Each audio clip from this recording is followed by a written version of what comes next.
decimal, XS3 codes, gray codes எல்லாத்துக்குமே வந்து நம்ம K-map design பண்ணிக்கலாம்.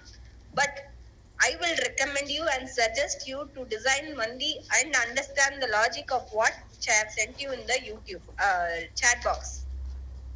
அத மட்டும் ஒன்னு பாருங்க K-map. That only they will ask you. Okay. நான் இப்போ parity bit and parity checkerக்காக நான் சொன்னேன் கொஞ்ச நேரம் முன்னாடி. அந்த எக்ஸ்ட்ரா parity bit வந்து என்ன பண்றது, carry bit வந்து என்ன சொல்லி பாத்தீங்கன்னா they will take carry out forward. next வர்ற sumsக்கு வந்து எடுத்துட்டு போவாங்க. That only is the parity and checker bit அப்படின்னு சொல்லுவாங்க. செக் பண்ணுவோம் அந்த பிட் வந்து இருக்கா இல்லையா, அது ஈவன் பேரிட்டில இருக்கா இல்ல ஆட் பேரிட்டில இருக்கா அப்படின்னு சொல்றதுதான் parity checker or parity bit அப்படின்னு சொல்லுவோம். That only is there in this chapter. Apart from this, registers and logical circuits வந்து எப்படி டிசைன் பண்றது, RS flip flops-னா என்னது, flip flops-னா என்னது, flip flops அப்படின்னு சொல்லி பாத்தீங்கன்னா சேம் கான்செப்ட். இப்போ இங்க ஆஃபா இருக்குன்னா அங்க ஆனா இருக்கும். Okay, so D flip flop, T flip flop இதோட டைப்ஸ் ஆஃப் flip flop வந்து படிச்சுக்கோங்க.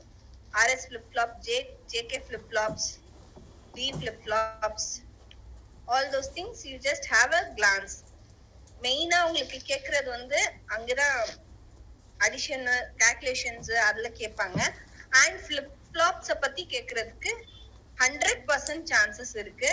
இதுல பாத்தீங்கன்னா 4 சிச்சுவேஷன்ஸ் தான் வரும், 4 operations. Forbidden, reset, set and stable. ஸ்டேபிள்னா பாத்தீங்கன்னா ரன்னிங் கண்டிஷன், ஃபோர்பிடன்னா அன்ரன்னபிள் கண்டிஷன், ரீசெட்னா மறுபடியும் ரீசெட் ஆகுறது, செட்னா வந்து எல்லாம் ப்ராப்பரா ஃபங்க்ஷன் ஆகுறது. செட் அண்ட் ஸ்டேபிள் வந்து மோர் ஆர் லெஸ் சேமா தான் இருக்கும் எல்லா டைப்ஸ் ஆஃப் flip flopலயும். ஓகே, அதோட இன்புட்ஸும் பாத்தீங்கன்னா mostly it will be same only for all other flip flops. So you can check and see it would be same. But gates மட்டும் கொஞ்சம் designing மட்டும் கொஞ்சம் மாறும். டிசைனிங் பார்ட்ல மட்டும் கொஞ்சம் மாறும்.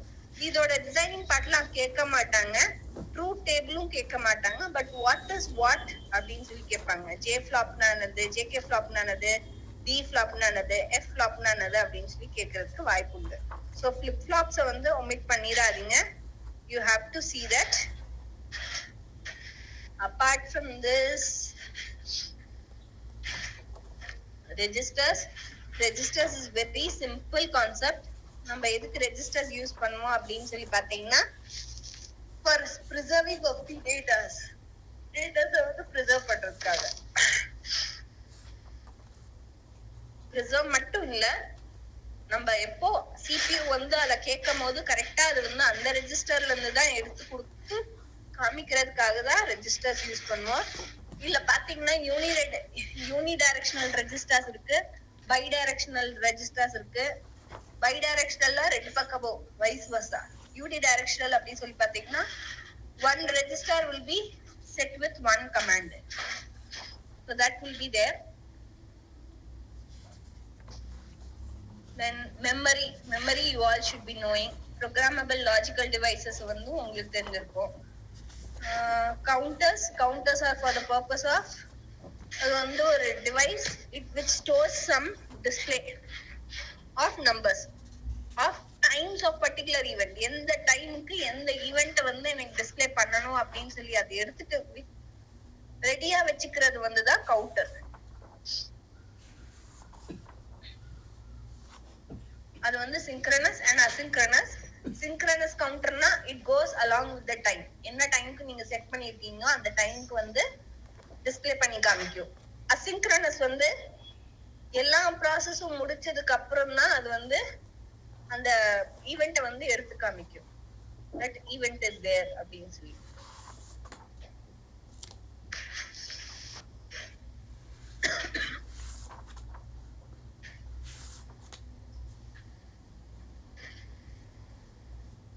types of counters la pathina up down and up down counters irukku.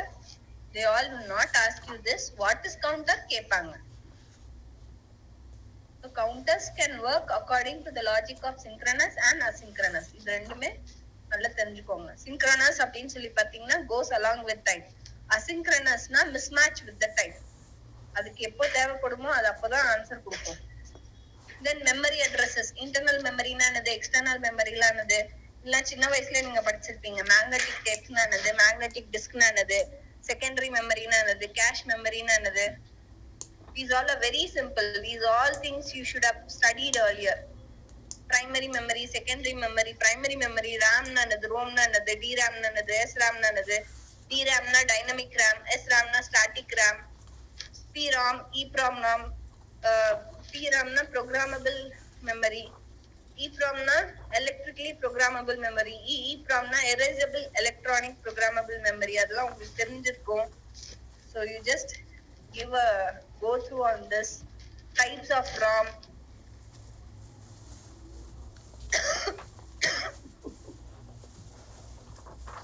Just give a glance to this.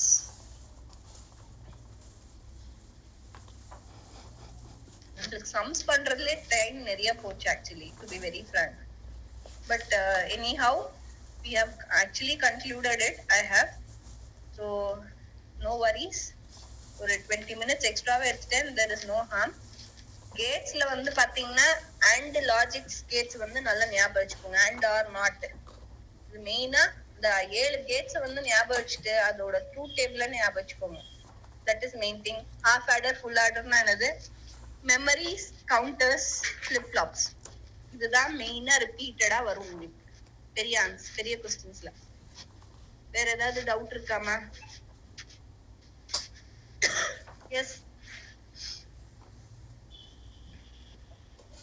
Students இருக்கீங்களா?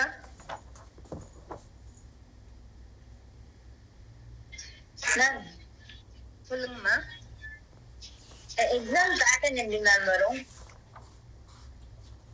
I think it is 2, 4 and நீங்க NEP batch-ஆ? NEP or SEP or is that something with you?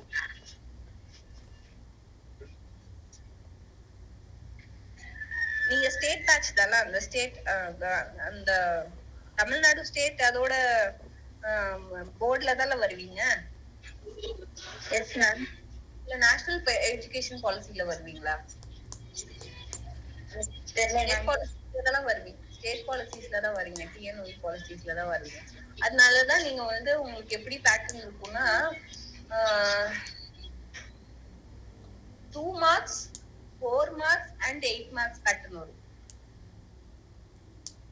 10 marks 2, 5 and 10 2, 5 and 10 marks pattern வரும் நினைக்கிறேன். Yes கேக்குதாமா? 2 marks pattern section A, then 5 marks, then section B, section C ல வந்து 10 marks. Okay ma'am. So 10 மார்க்ஸ்ல பாத்தீங்கன்னா உங்களுக்கு வந்து கேட்க போற கேள்விகள் என்ன இருக்கும் அப்படின்னு சொல்லி பாத்தீங்கன்னா, கேட்ஸ பத்தி கேட்கலாம், கேமேப் கேட்கலாம், ஃபிளிப் ஃப்ளாப்ஸ் கேட்கலாம், அப்புறம் கேட்ஸ் கேட்கலாம். இது 4 மட்டும்தான் கேட்பாங்க. இதை தவிர்த்து வேற எதுவுமே கேட்கறதுக்கு வாய்ப்பு இல்லை இந்த சப்ஜெக்ட பொறுத்தது. அப்புறம் 5 மார்க்ஸ்ல பொறுத்த வரைக்கும் சின்ன சின்ன அர்த்தமெட்டிக் கால்குலேஷன்ஸ் கேட்கலாம். அடிஷன், சப்ட்ராக்ஷன், ட்ரூத் டேபிள்னா என்னது, அந்த ட்ரூத் டேபிள் எப்படி ஃபார்ம் பண்றது, காம்ப்ளிமெண்ட்ஸ், 2's காம்ப்ளிமெண்டோட சம் கொடுக்கலாம், 1's காம்ப்ளிமெண்டோட சம் கொடுக்கலாம். 1's காம்ப்ளிமெண்ட்னா நார்மல் காம்ப்ளிமெண்ட் தான், ஓகேவா? சோ மத்தபடி ஸ்மால் திங்ஸ், ரெஜிஸ்டர்ஸ்னா என்னது, கவுண்டர்ஸ்னா என்னது, அதோட அட்வான்டேஜஸ் என்னது, டிஸ்அட்வான்டேஜஸ் என்னது, டைப்ஸ் ஆஃப் ரெஜிஸ்டர்ஸ் என்னது, டைப்ஸ் ஆஃப் மெமரிஸ் என்னது, அப்படி விஷயங்கள்லாம் 5 மார்க்ஸ்ல கேட்கலாம். ஓகேவா? 2 மார்க்ஸ்ல கேட்கறதுக்கு வந்து வாய்ப்பு உண்டு. வந்து what is counter, what is registers, சின்ன சின்ன விஷயங்கள் கேட்பாங்க. What you mean by flip flops. So நீங்க அது 10 மார்க்ஸ்க்கு நீங்க ஆட்டோமேட்டிக்கலி நீங்க ப்ரிப்பேர் பண்ணிட்டீங்கனாலே easily you can write for 2 marks. So நான் என்னென்ன 10 மார்க்ஸ்க்கு சொன்னேனோ அதை மிஸ் பண்ணாதீங்க. என்னென்ன விஷயங்கள் 10 மார்க்ஸ்க்கு சொன்னேனோ அதை மிஸ் பண்ணாதீங்க. K-map is otherwise called as Karnaugh map.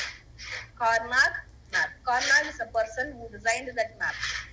What is the reason of that K-map is nothing but K-map வந்து பெரிய பெரிய boolean functions a plus b plus c plus the whole of a plus b the whole data of square expression இல்ல power of 10 அப்படின்னு சொல்லி போட்டுட்டு அத வந்து solve பண்ணுங்கன்னா it will take a definitely time.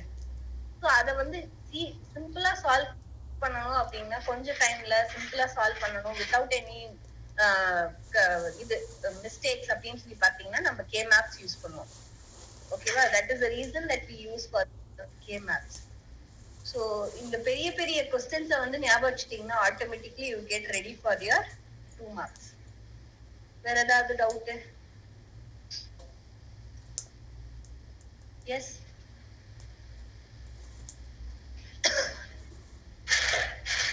வேற ஏதாவது டவுட் இருக்காமா?